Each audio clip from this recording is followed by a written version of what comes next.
अगला सैम हिंदी कक्षा में मैं सुनीति मिश्रा आप सबका हार्दिक स्वागत करती हूँ। तो बच्चों, आजकल हम पढ़ रहे हैं कक्षा 9वीं की स्पर्श और आज हम पढ़ने जा रहे हैं उसका 8वां पाठ शुक्र तारे के समान, जिसके लेखक है स्वामी आनंद। तो बच्चों, जो ये पाठ है, इस पाठ में शुक्र तारे के समान, पहले तो मैं इस पाठ का थोड़ा सा अर्थ बताऊं। जैसे शुक्र तारा होता है, वो बड़े थोड़े समय के लिए ही आकाश में अपनी चमक बिखेरता है और बिखेर कर अस्त हो जाता है। तो उसी प्रकार से गांधी जी के एक सचिव थे जिनका नाम था महादेव बाबू। उन्होंने भी अपने जीवन में क्या किया, अपनी कार्यशैली से दुनिया को थोड़े समय में ही प्रभावित कर गए और इसी कारण महादेव जी की तुलना शुक्र तारे से की गई है। तो ये जो पाठ है गुजराती भाषा में लिखा गया है। प्रस्तुत पाठ शुक्र तारे के समान में लेखक ने गांधी जी के निजी सचिव महादेव भाई देसाई की बेजोड़ प्रतिभा और व्यस्ततम, यानी वो बहुत बिजी रहते थे, उस दिनचर्या को उकेरा है। लेखक अपने इस रेखा चित्र के नायक के व्यक्तित्व और उसकी ऊर्जा, उनकी लगन और प्रतिभा से अभिभूत है। महादेव भाई की सरलता, सज्जनता, निष्ठा, लगन, समर्पण और बिल्कुल भी अभिमान न होने की प्रवृत्ति को लेखक ने बड़ी पूरी ईमानदारी से बड़े सुंदर शब्दों में पिरोया है। इनकी लेखनी महादेव के व्यक्तित्व का ऐसा चित्र खींचने में सफल रही है कि पाठक को महादेव भाई पर अभिमान हो जाता है। आपको जब मैं पाठ ये पढ़ाऊंगी तो आपको पता लगेगा महादेव भाई की क्या क्या खूबियां थी, कैसे वो गांधी जी के सचिव बने और गांधी जी की परछाई बन गए। लेखक के अनुसार कोई भी महान व्यक्ति महानतम कार्य तभी कर पाता है जब उसके साथ ऐसा सहयोगी हो। यानी वो कह रहा है गांधी जी भी महादेव के बिना मानो अधूरे थे, जो उसकी तमाम इतर चिंताओं और उलझनों को अपने सिर पर ले लिया करते थे। किनकी? गांधी जी की। गांधी जी के लिए महादेव भाई और भाई प्यारे लाल जी दो लोग ऐसे ही शख्सियत थे जिनसे वो बहुत प्रेम किया करते थे। तो आइए अब हम पढ़ते हैं शुक्र तारे के समान। तो वो बता रहे हैं कि आकाश में तारों में शुक्र की कोई जोड़ नहीं। शुक्र चंद्र का साथी माना गया, यानी शुक्र तारे को क्या मानते हैं कि हमेशा चंद्रमा के साथ रहता है। उसकी आभा प्रभा यानी सुंदरता का वर्णन करने में संसार के कवि कभी थके नहीं है। फिर भी नक्षत्र मंडल में कलगी रूप में इस तेजस्वी तारे को दुनिया या ऐन शाम के समय बड़े सवेरे घंटे 2 घंटे से अधिक नहीं देख पाती। तो वो यही बता रहे हैं, जैसे मैंने आपको स्टार्टिंग में बताया कि महादेव भाई भी इतने कम समय में अपने छोटी सी जीवन काल में गांधी जी के साथ रहकर इतना कुछ देश के लिए और गांधी जी के लिए कैसे कर गए। आइए, गांधी जी उन्हें अपने पुत्र से भी अधिक मानते थे। वे सन 1917 ईस्वी में गांधी जी के पास आए थे और 1919 में जलियांवाला बाग हत्याकांड के संदर्भ में जब भी गांधी जी पंजाब को जा रहे थे, तब क्या हुआ, उन्हें पलवल स्टेशन पर गिरफ्तार कर लिया गया। किसको? गांधी जी को। उसी समय उन्होंने ये कह दिया कि महादेव भाई मेरे वारिस हैं, मेरे उत्तराधिकारी हैं। सन 1929 में महादेव भाई ने सारे देश में यात्राएं की थी। इन्हीं दिनों पंजाब से फौजी शासन के अत्याचारों और नेताओं की गिरफ्तारी के समाचार आ रहे थे। गांधी जी के सामने जुल्मों और अत्याचारों की कहानियां पेश करने के लिए बहुत सारे लोग आया करते थे। अब गांधी जी सबसे तो मिल नहीं सकते थे, ना ही सबके इतने सारी बातों को, इतने लंबे लंबे लेख को वो कर सकते थे। तो वो क्या करते थे, महादेव जी उनकी संक्षिप्त टिप्पणियां बना लेते थे। किसी के ऊपर भी जो अत्याचार हुआ है, जो दुख है, उसकी छोटी टिप्पणी बना के गांधी जी को सुनाया करते थे। और गांधी जी मुख्य राष्ट्रीय अंग्रेजी दैनिक बॉम्बे क्रॉनिकल में उन सब विषयों पर लेख लिखा करते थे।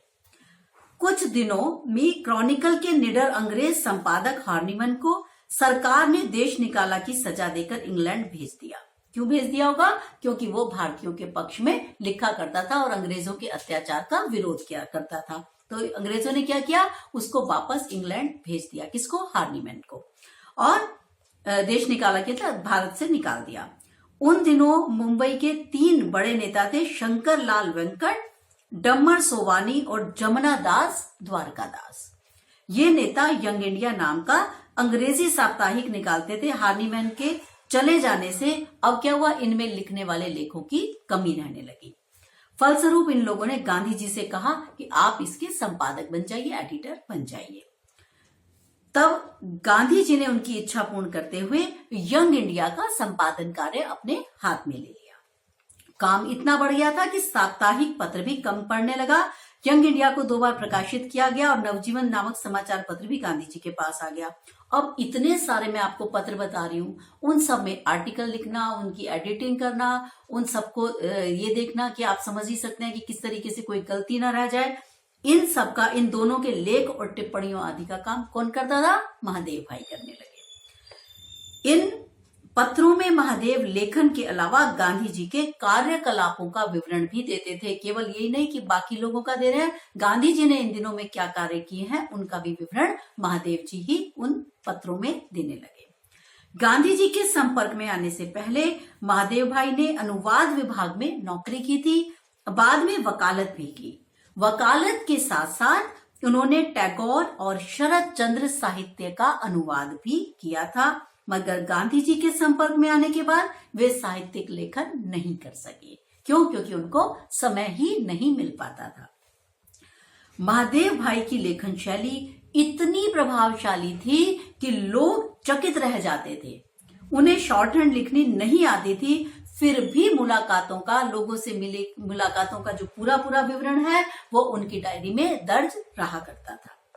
अक्षर इतने सुंदर होते थे कि उनके लिखे पत्रों की बनावट, लिखावट देखकर वायसराय भी आ भरते थे और वो कहते थे कि पूरे विश्व में ऐसा लगता है महादेव जैसी खूबसूरत हैंडराइटिंग यानी लिखावट लिखने वाला, इतने सुंदर अक्षरों की बनावट डालने वाला कोई व्यक्ति है ही नहीं। महादेव तेज गति के साथ अति सुंदर अक्षर लिखा करते थे। महादेव भाई का ऐसा व्यक्तित्व था, जो भी कोई उनसे एक बार मिलता वो उन्हें कई दिनों तक याद करता। इतनी व्यस्तताओं के बाद भी उनके लिए रात और दिन का कोई मतलब नहीं था। कहते हैं वो अपना काम पूरी तरह अच्छी तरह से करना जानते थे, यानी रात में भी काम करते, दिन में भी काम करते। बावजूद इसके वो सूत कातना भी उन्हें बहुत अच्छा लगता था। गांधी जी हमेशा प्रेरणा देते थे कि ये सूत काटना चाहिए, चरखा काटना चाहिए, तो वे इस व्यस्त जीवन के बीच में सूत भी काट लिया करते थे। यह देखकर या सुनकर लोग दंग रह जाते थे कि किस प्रकार से इतना कार्य महादेव भाई कर पाते हैं। काम की व्यस्तता और मौसम की मार की वजह से महादेव भाई का शरीर जवाब देने लगा। हुआ क्या कि सन 1934-35 में गांधी जी वर्धा के महिला आश्रम में और मगनवाड़ी में रहने के बाद अचानक मगनवाड़ी से चलकर सेगांव की सरहद में एक पेड़ के नीचे जा बैठे। वहां 1-2 झोपड़े बने, फिर धीरे धीरे मकान तैयार हो गए। फिर महादेव भाई दुर्गा बहन और नारायण जी के साथ मगनवाड़ी में रहे। वहां से वर्धा की असह्य गर्मी में वो क्या करते थे, रोज सुबह पैदल चलकर सेवाग्राम आते, वहां दिन भर का काम करके वापस पैदल आते जाते पूरे 11 मील का सफर वो करते थे। रोज रोज का यह सिलसिला लंबे समय तक चला। कुल मिलाकर इसका उनकी सेहत पर बहुत खराब असर हुआ और यही 11-11 मील रोज पैदल चलना उनकी अकाल मृत्यु का एक कारण माना जा सकता है। इस मौत का घाव गांधी जी के दिल में उनके जीते जी बना ही रहा। वे भतृहरे के भजन की ये पंक्ति हमेशा दोहराते रहे, ऐरे जख्म जोगे नहीं जशे, यानी यह घाव किसी भी योग से नहीं भरेगा। किसका? महादेव के जाने का। वो कहते थे उनसे ज्यादा मेरा परम मित्र, परम शिष्य कोई भी नहीं हुआ। बाद के सालों में प्यारे लाल जी से कुछ भी कहना होता तो गांधी जी जब उनको बुलाते तो उनके मुंह से अपने आप ही निकलता महादेव। जैसे हम किसी, हमारा कोई प्रिय होता है तो हम उसको बुलाना, हम किसी और को चाहते हैं लेकिन नाम उसी का निकलता है, तो इसी प्रकार से गांधी जी बुलाना चाहते प्यारे लाल सुनो, लेकिन उनके मुंह से क्या निकलता, अरे महादेव सुनो। तो वो कहते कि मैं क्या करूं, मेरा और महादेव का ऐसा ही कुछ अनन्य संबंध था, इतना प्यारा संबंध था। इसीलिए उन्होंने कहा किसी भी योग से ये मेरा संबंध या ये मेरा दुख मिटने वाला नहीं है। तो ये था बच्चों शुक्र तारे के समान, जो हमारे गांधी जी और महादेव के जो संबंध है उस पर आधारित ये पाठ था। शुक्र, अब मैं इसके शब्दार्थ कराती हूँ। शुक्र एक तारा जो कुछ समय के लिए चमकता है। आभा सुंदरता, कलगी रूप तेज चमकने वाला तारा। भिष्टि, अच्छा एक में इसमें लाइन आई थी, एक पंक्ति आई थी जिसमें उन्होंने कहा कि वो गांधी जी को अपना मतलब वो कहते थे महादेव कि मैं तो इनका पीर, भिष्टि, हम्माल, खर, मुझे कुछ भी कह लो। तो वो है कि हम्माल कौन है कि मुझे नौकर कह लो इनके लिए मैं महात्मा सिद्ध कह लो, मुझे मशक से ढोने वाला व्यक्ति कह लो, मुझे गधा कह लो गांधी जी का, मैं इसमें भी बड़ा प्रसन्न हूं। यानी वो गांधी जी से इतना अधिक प्रेम किया करते थे। सेतु हिमाचल, रामेश्वर से हिमाचल तक फैला हुआ सेतुबंध। ब्यौरा, विवरण। संवाददाता, संवाद देने वाला। चौकसाई, सावधानी से नजर रखने वाला। और सराबोर, पूरी तरह डूबा हुआ। लेखन शैली, लेख का प्रकार। प्रतिकूल, विपरीत। तो ये है इसके शब्दार्थ। और बच्चों जो प्रश्न मैं आपको एक बताना चाहती हूँ वो भी आप इनका एक बार देख लीजिएगा कि किस प्रकार से आपको ये वाला प्रश्न करके जाना है। एक तो महादेव भाई की लेखन शैली की क्या विशेषता थी, ये कई बार पूछा गया प्रश्न है। महादेव भाई की लेखन शैली की क्या विशेषता थी और शुक्र तारे के समान किसे कहा गया है और क्यों। ये दोनों प्रश्न अच्छे प्रश्न हैं, आप इन्हें भली भांति करके जाइएगा। ठीक है, तो ये था बच्चों हमारा आज का अंतिम पाठ, शुक्र तारे के समान। अब हम मिलेंगे संचयन के साथ अगली पुस्तक के साथ मिलेंगे और अब मुझे आज्ञा दीजिए, तब तक के लिए नमस्कार।